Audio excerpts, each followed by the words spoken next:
National President ka National People Party ubalongru menteri rangba ka jela Konrad Konggal sangma uloong ba ka Congress Party ka deban bishar bnia ya ka jing'e ka badon haka party om bakan keno ka party NPP baka kro ikinong ilam ka Congress bakin penyeso elade sa ka party NPP.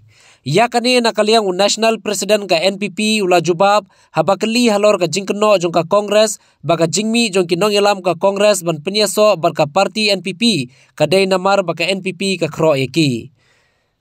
Habay ekran berkilat pathai khubor nakaliang National President ke NPP Konrad Konggal sangma uloong bakane kadai ka kam sain perthai hakaba lada kinong ilam kikwa ban penyeso elade hakawai ka party kila ban penyeso hakamon ka balai luit ke jongki uloong ru baka party Kongres kamla ban lum ban lang ban penhun lane ban penbiang bad ban pensobhai kinong ilam lade hakaba kilarai ban penyeso hi barka NPP kumta kimdei ban keno yeki wei ki party uloong ru ba menta ki breu kilai i kalawai kadai tang haka party NPP kabala bantrei badya shakmat ya ka sensyar haka jella kadai nakane kadau bakilarai ban penyeso elade bad ke NPP usangma uloong ru bakala banlong baka Congress Party kamla shu ban pensyai kadau bakinong ilam jongka ki ino eka party kumta kala shukno eka NPP hendrai ka jingshisha ki deban page bat bishar bnia eka party lade kabadon haki jing'e ki babun.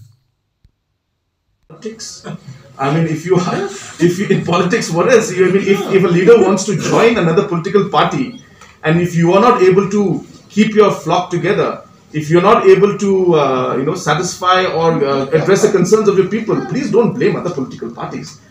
We are not poaching. You are not able to keep your people together. It's not our fault. And if people want to join political parties, they are free to join. This is democracy. And today people have seen that in the future current also that it is the NPP that will be able to work and they'll be able to move forward, and that's why they've decided to join with the NPP. I think it's completely the Congress Party has no other way to look at it or justify it, and that's why they're blaming us for poaching. But it's important that they should look at into themselves and figure out that there is some problem maybe within the organization.